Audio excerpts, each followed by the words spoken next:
Anatomy of the State by Murray N. Rothbard, narrated by Harold Fritchie.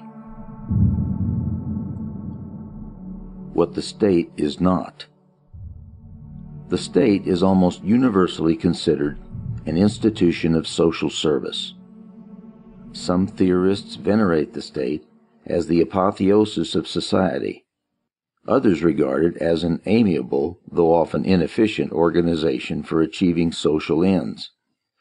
But almost all regard it as a necessary means for achieving the goals of mankind, a means to be ranged against the private sector and often winning in this competition of resources.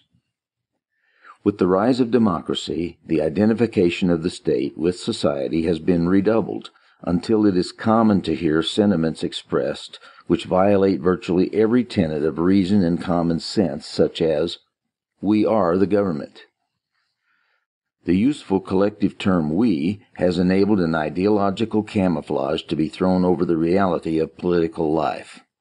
If we are the government, then anything a government does to an individual is not only just and untyrannical, but also voluntary on the part of the individual concerned. If the government has incurred a huge public debt which must be paid by taxing one group for the benefit of another, this reality of burden is obscured by saying that we owe it to ourselves. If the government conscripts a man or throws him into jail for dissident opinion, then he is doing it to himself, and therefore nothing untoward has occurred. Under this reasoning, any Jews murdered by the Nazi government were not murdered.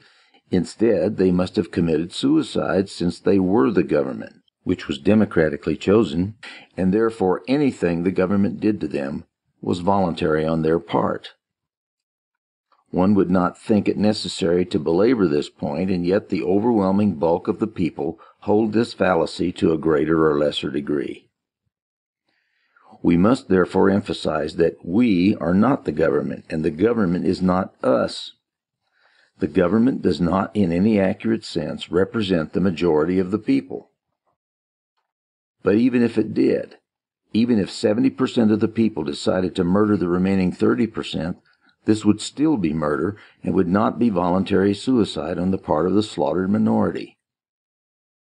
No organicist metaphor, no irrelevant bromide that, quote, "we are all part of one another," must be permitted to obscure this basic fact. If, then, the state is not us, if it is not the human family getting together to decide mutual problems, if it is not a lodge meeting or country club, what is it? Briefly, the state is that organization in society which attempts to maintain a monopoly of the use of force and violence in a given territorial area. In particular, it is the only organization in society that obtains its revenue not by voluntary contribution or payment for services rendered, but by coercion. While other individuals or institutions obtain their income by production of goods and services and by the peaceful and voluntary sale of these goods and services to others, the state obtains its revenue by the use of compulsion, that is, by the use and the threat of the jailhouse and the bayonet. Having used force and violence to obtain its revenue, the state generally goes on to regulate and dictate the other actions of its individual subjects. One would think that simple observation of all states throughout history and over the globe would be proof enough of this assertion. But the miasma of myth has lain so long over state activity that elaboration is necessary.